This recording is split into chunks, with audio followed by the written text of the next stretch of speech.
So the government maintains the case is closed. It's left to lone individuals to pursue the truth, and it's a long and arduous journey across a bleak landscape.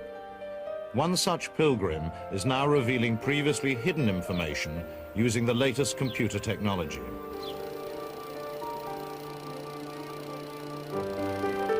Tom Wilson spent 30 years with US Steel, developing his image processing techniques for revealing imperfections in product surfaces. His expert evidence in murder cases involving gunshot wounds has been accepted in federal court. In 1988, he began to apply that expertise to images from the Kennedy assassination. You look at a picture and you see 30 shades of diversifying gray, whereas the machinery sees 256. As you peel away the layers of the photograph, as you were peeling an onion, each of the layers provides to the human being some information that lie within these various layers. And each layer or combination of layers will result in something that is embedded in there that has not been able to be brought out by the human eye. I don't think anyone has ever utilized the equipment to look at the Kennedy images, because if they have, with the expertise that I know our government has had over the past many years, then I know they will come to the same absolute conclusion that I have.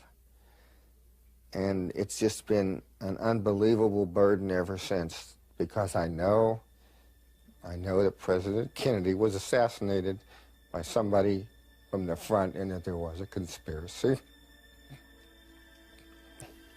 And the problem hasn't been the burden of knowing the truth that our president was assassinated in a conspiracy.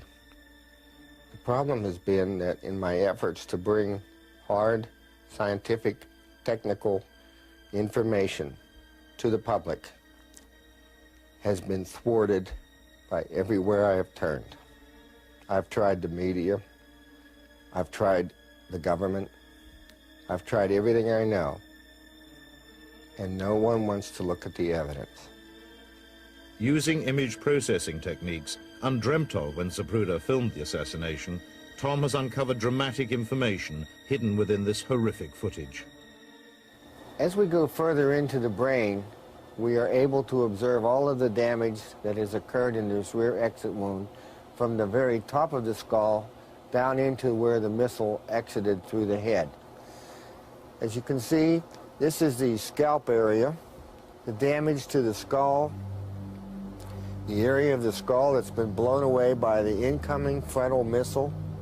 And now we can actually go down and see the brain, and the exiting bullet has gone through the brain, and you can see the path of the bullet here. Lee Harvey Oswald did not and could not have fired the fatal shot that killed our president.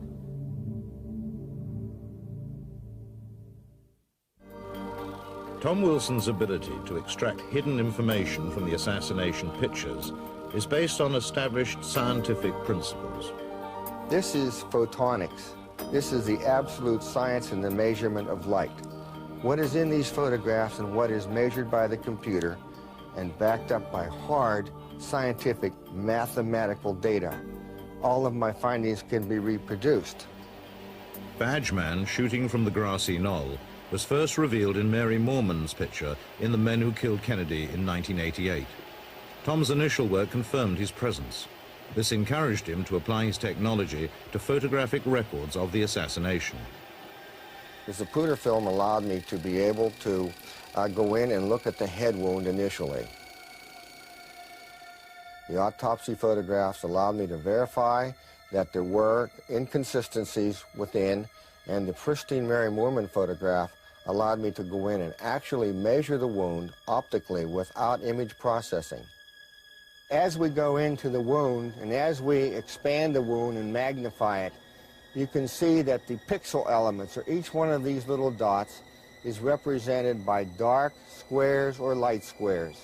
Now, if there were no wound in the rear of President Kennedy's head, all of the squares would be the basic reflective value or the basic shade of gray that his normal hair coloring would be on this day.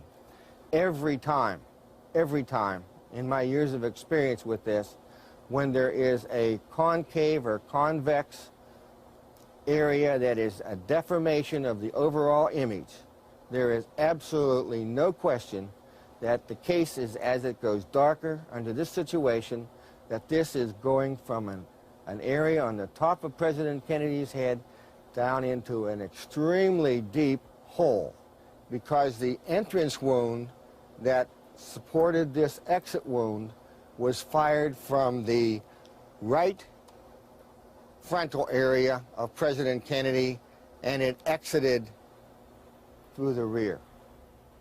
Instead of trying to find shooters or gunmen in the photographs, I decided to concentrate on President Kennedy's massive rear-end head wound. And what this enabled me to do was to be able to go in, rebuild the head wound as a mold, use the data thereof, and track back from the head wound back to the source of the shooter. This is a mold that was reproduced from the data points obtained from the pristine Mary Moorman photograph. I took 8 vertical scans, 1, 2, and so forth, down to the bottom, and 750 horizontal scans, which allowed me to have 6,000 pieces of mathematical data that I could actually turn into a 3-dimensional mold.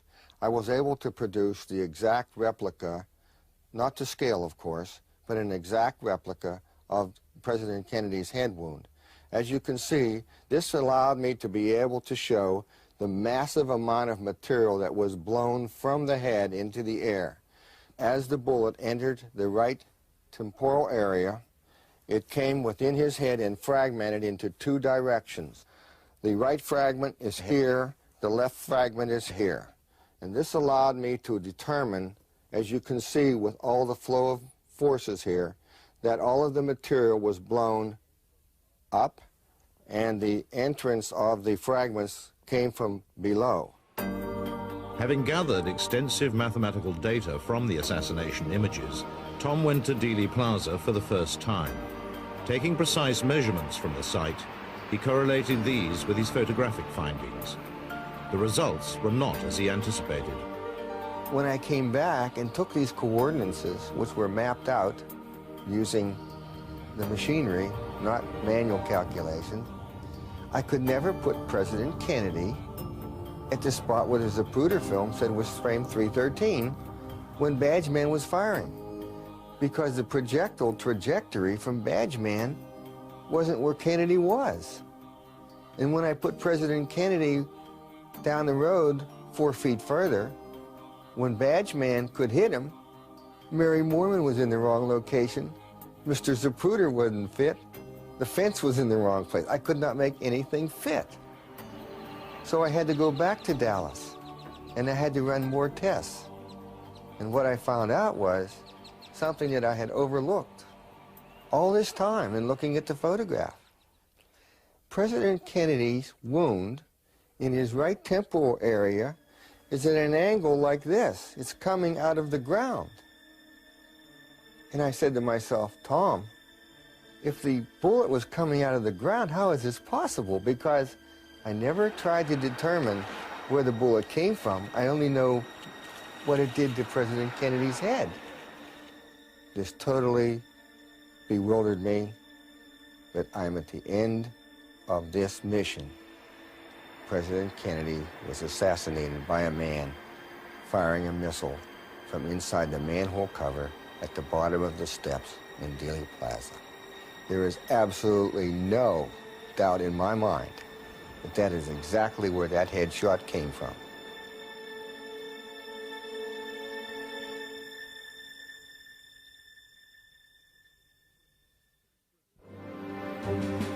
Jack Brazil, a seasoned researcher of the assassination, believes that a gunman firing at Kennedy from the storm sewer is no wild theory. In 1992, he put his ideas to the test with a trained military team.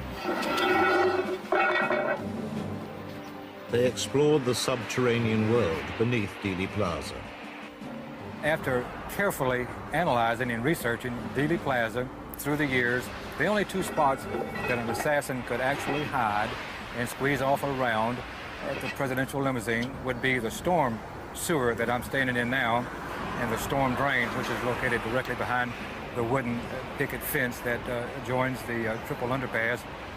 But that's the only two spots that an assassin could hide in and actually squeeze off around and fire at the presidential limousine, and then, in lieu of that, been able to escape. It took us approximately 53 to 54 minutes, our very first trip. Now that was stopping and investigating and talking on the walkie-talkies, 2 coffee breaks, and then the second time it took 42 minutes, and the third trip it took 32 minutes, and the fourth trip it took 23 minutes. So we can rest assured that it would take an assassin approximately 20 to 30 minutes to actually escape Dealey Plaza underground.